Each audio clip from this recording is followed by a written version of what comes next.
Hello बच्चों, आपको लेकर आ गए हैं हम केमिस्ट्री का कंसेप्ट आपको पढ़ाने के लिए हम सोचे कि आपको बेहतरीन से बेहतरीन कंसेप्ट आपको अप्लाई करें, जिसके चलते आप आईआईटी नीट जो भी एग्ज़ाम है उसको अच्छे से क्वालिफाई कर सकें।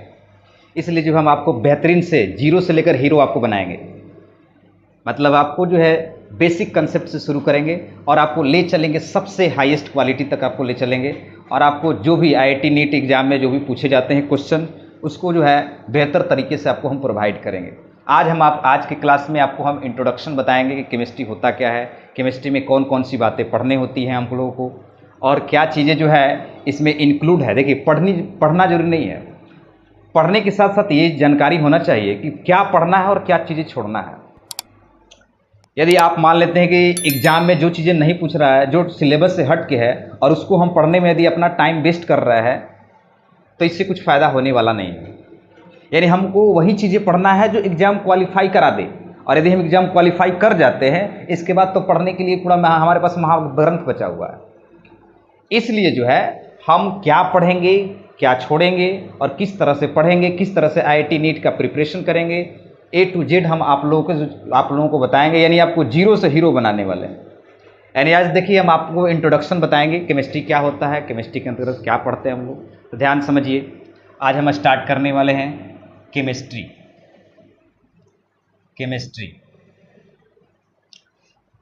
तो जो भी जानते होंगे बताइए, व्हाट इज केमिस्ट्री, बोलिए। केमिस्ट्री क्या होता है? तो देखिए, केमिस्ट्री आप बचपन से पढ़ते आ रहा है। केमिस्ट्री ये साइंस का वो ब्रांच है जिसमें हम किसी केमिकल सबस्टांस के बारे में पढ़ते हैं, किसी केमिकल रिएक्शंस के बारे में पढ़ते हैं, और हम जानने की कोशिश करते हैं कि वो रिएक्शन कैसे हो रहा है, और हो रहा है तो उस रिएक्शन के होने का वजह क्या है, उसके पीछे का मैकेनिज्म क्या है। इन सब बातों के बारे में हम किसमें पढ़ते हैं? केमिस्ट्री में पढ़ते हैं। यानी केमिस्ट्री क्या है? The branch of science in which a study about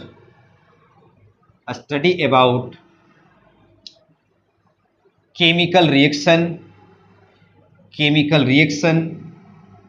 and its mechanism is called chemistry। यानी केमिस्ट्री क्या होता है? पढ़िए, डेफिनेशन क्या लिखा हुआ कि the branch of science in which a study about chemical reaction and it's mechanism.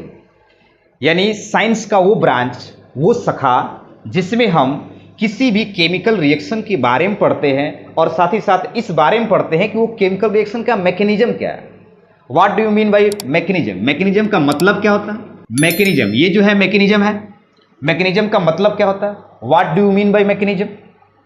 Mechanism का मतलब आप क्या समझे? तो देखिए, मैकेनिज्म का मतलब क्या होता है। जैसे मान लें आपसे कि हमको अमोनिया गैस बनाना है। क्या बनाना है बच्चों?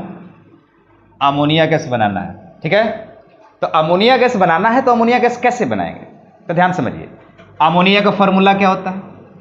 NH3 होता है। जाहिर सी बात है, अमोनिया गैस बना कैसे होगा? नाइट्रोजन और हाइड्रोजन से। यानी ये बात तो आपको पता चल गया कि अमोनिया गैस जब भी बनेगा, नाइट्रोजन और हाइड्रोजन से ही बनेगा। लेकिन क्वेश्चन यहां क्रिएट होता है कि नाइट्रोजन और हाइड्रोजन को मिलने से अमोनिया गैस तो बनेगा ही बनेगा, लेकिन अब क्वेश्चन यहां क्रिएट होता है कि नाइट्रोजन और हाइड्रोजन किस रेशियो में कैसे मिलाएंगे तो अमोनिया गैस बनेगा। बात को समझिए, पहले हम क्या कहना चाहते हैं। मेरा कहने का तात्पर्य है, हम आपको समझाना चाहते हैं कि मैकेनिज्म क्या होता है। What is mechanism? किसी केमिकल रिएक्शन का मैकेनिज्म क्या होता है। तो मैकेनिज्म, जैसे मान लेते हैं कि हमको अमोनिया गैस बनाना है, तो अमोनिया गैस बनाना है तो जाहिर सी बात है, अमोनिया में कौन कौन से एलिमेंट है?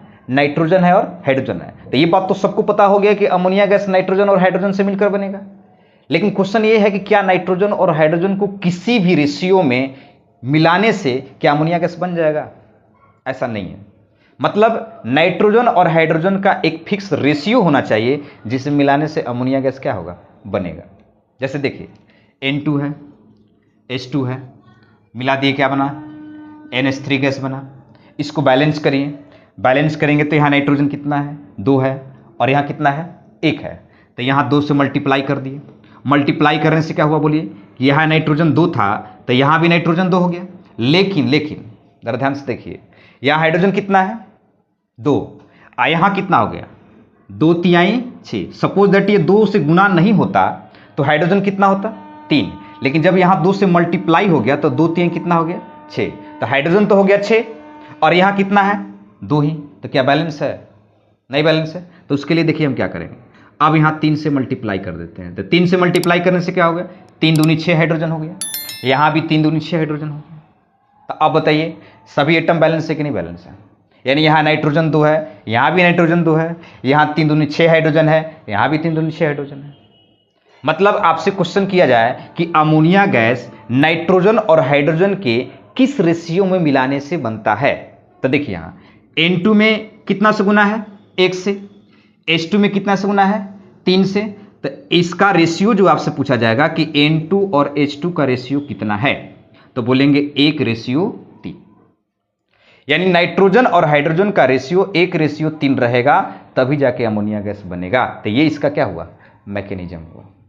ठीक है, यानी हम क्या पढ़ने वाले हैं केमिस्ट्री में, हम पढ़ने वाले हैं किसी भी केमिकल रिएक्शन के बारे में और उस केमिकल रिएक्शन के मैकेनिज्म के बारे में, कि वो रिएक्शन जो है किस तरह से हो रहा है, उसके पीछे का मैकेनिज्म क्या है। मैकेनिज्म समझ गए, मतलब मैकेनिज्म का मतलब यही हुआ कि जो केमिकल रिएक्शन हो रहा है तो कैसे हो रहा है, दिस इज कॉल्ड क्या, mechanism.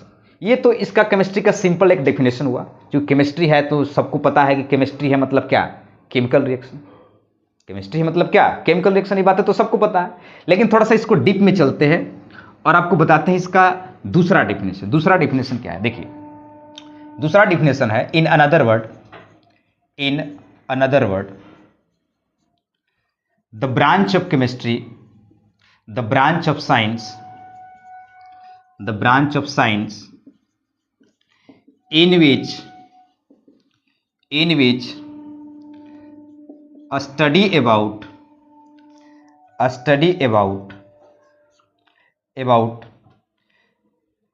chemical component of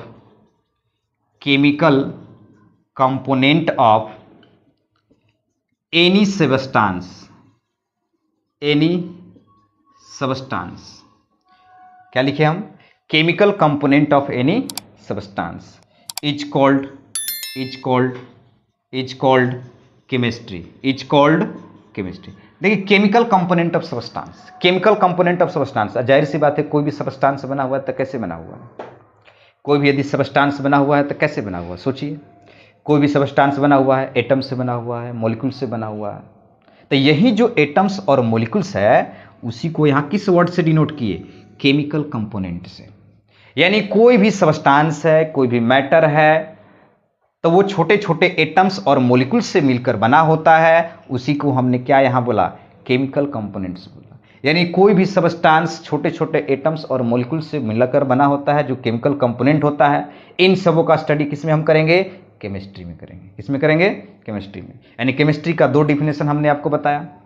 simple definition जो पहला वाला था, जो सबको पता है कि केमिस्ट्री है मतलब केमिकल रिएक्शन के बारे में पढ़ेंगे ही पढ़ेंगे, और उस केमिकल रिएक्शन के मैकेनिज्म के बारे में भी पढ़ेंगे। अब दूसरे वर्ड में भी हमने लिखा कि the branch of science in which study about जो है chemical component of any substance, मतलब कोई भी सब्सटेंस किस तरह से बना है, उसमें जो केमिकल कंपोनेंट है जैसे एटम और मॉलिक्यूल्स किस तरह से अरेंज हैं, अरेंज होने के बाद कौन सा प्रोडक्ट बनाएंगे, किस रेशियो में बनाएंगे, इन सब का स्टडी किस में करेंगे, केमिस्ट्री में करेंगे। ठीक है, अब देखते हैं, ध्यान समझिए।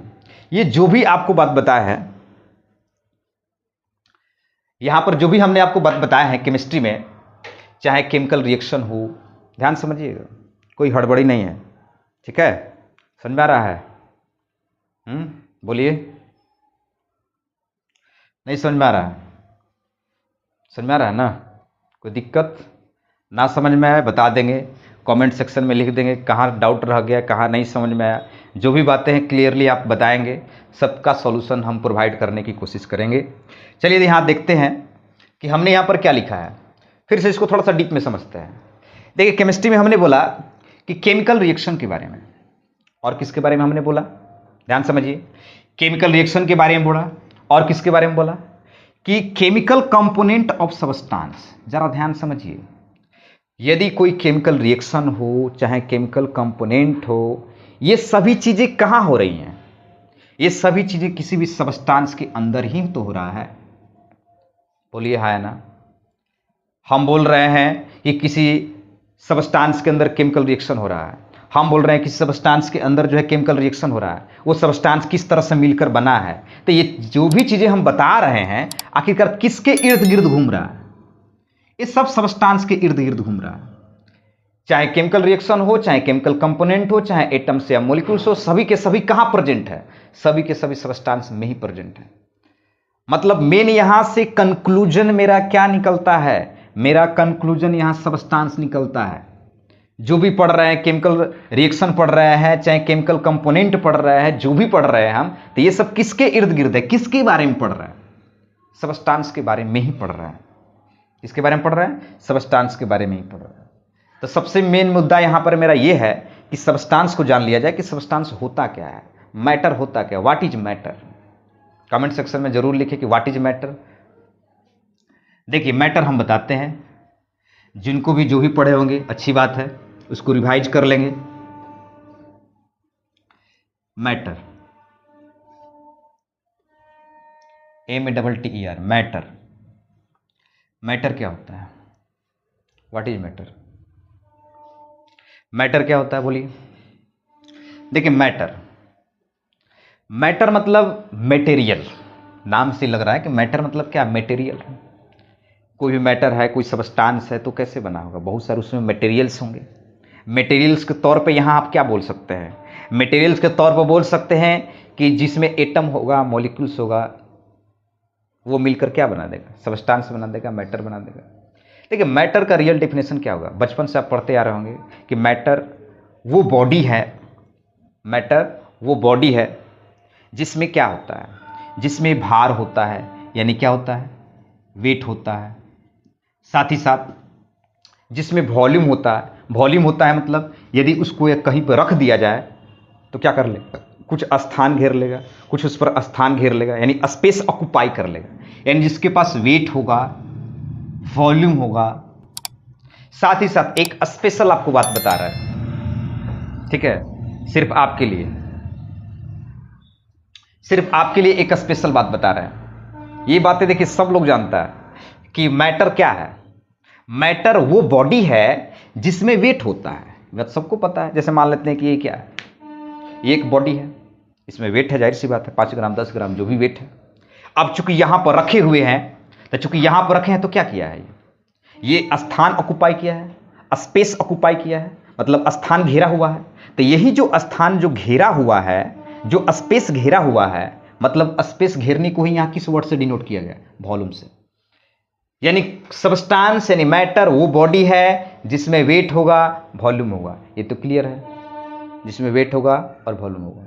और एक आपके लिए स्पेशल बात यह है कि मैटर वो बॉडी होता है जिसे हम अपने नर्वस सिस्टम द्वारा रियलाइज कर सकते हैं। नर्वस सिस्टम द्वारा रियलाइज करने का मतलब समझिए। नर्वस सिस्टम से रियलाइज करने का मतलब समझिए। नर्वस सिस्टम से रियलाइज करने का मतलब होता है कि जैसे मान लेते हैं कि हवा चल रहा है। देखिए, रियलिटी बात बता रहे हैं आपको। बचपन से आप क्या पढ़े हैं? बचपन से आप यही पढ़ते आए हैं कि जो दिख रहा है वो सभी के सभी मैटर है। जो दिख रहा है, जहां बैठे होंगे आसपास देख लीजिए क्या दिख रहा है। बोलिएगा सब कुछ दिख रहा है, तो सब कुछ मैटर है, इसमें कोई शक नहीं है। लेकिन एक चीज है जो नहीं दिख रहा होगा। जल्दी से बताइए, क्या ऐसा चीज है जो नहीं दिख रहा है? दिखता तो सब कुछ है, तो आप बोलेंगे सब मैटर है, लेकिन एक चीज है जो नहीं दिख रहा है। बताइए क्या है? वो हवा है। हवा है यानी एयर है। तो बचपन से तो हम ये पढ़ते आ रहे हैं कि जो दिखता है वो मैटर है। हवा तो दिखता ही नहीं है, तो कैसे बोलिएगा कि मैटर है? कैसे बोलिएगा कि मैटर है? तो देखिए, उसी के लिए एक स्पेशल बात आपको बताने जा रहे हैं कि देखिए, ये तो सबको पता है जिसमें वेट होगा, जिसमें वॉल्यूम होगा, या जो दिख रहा है वो क्या है? मैटर है। लेकिन जो नहीं दिख रहा है, लाइक एयर, ये भी मैटर है। और इसके लिए एक वर्ड हम यहां जोड़ने वाले हैं कि जिसे हम नर्वस सिस्टम द्वारा, किसके द्वारा? नर्वस सिस्टम द्वारा रियलाइज कर सकते हैं, रियलाइज कर सकते हैं। नर्वस सिस्टम द्वारा क्या कर सकते हैं, रियलाइज कर सकते हैं। जैसे मान लेते हैं कि हवा बह रहा है, ठंडा ठंडक फील हो रहा है, ठंडा लग रहा है, कुल कुल महसूस हो रहा है। तो क्या हवा दिख रहा है, एयर दिख रहा है? नहीं दिख रहा है, फिर भी हमको तो ठंडक महसूस हुआ है, फिर भी हमको ठंड लग रहा है। मतलब हम अपने नर्वस सिस्टम द्वारा रियलाइज किए या नहीं किए? किए। भले वो चीजें जो है हमको दिखाई नहीं दिया, वो बात अलग है, एयर नहीं दिखाई दिया, लेकिन हम नर्वस सिस्टम द्वारा रियलाइज कर सकते हैं कि हवा बह रहा है, ठंड लग रहा है, फैन चल रहा है। मतलब ये बोल सकते हैं कि the body which have some weight, जिसके पास वेट हो, सम वॉल्यूम, जिसके पास वॉल्यूम हो, and which is realized by our nervous system, और जिसे हम अपने नर्वस सिस्टम द्वारा रियलाइज कर सकते हैं, यानी अनुभव कर सकते हैं, वो क्या कहलाएगा? मैटर कहलाएगा। यानी केवल ये बोलना कि जो दिखता है वो मैटर है, ये गलत तो है, क्योंकि हवा तो दिखता ही नहीं है, तो कैसे बोलेंगे कि मैटर है? तो उसके लिए एक वर्ड आया जिसे हम नर्वस सिस्टम द्वारा रियलाइज कर सकते हैं, अनुभव कर सकते हैं, दिस इज कॉल्ड मैटर। यानी क्या होगा, बोलिए definition. The body which have some mass, comma, some volume, and which is realized by our nervous system is called matter,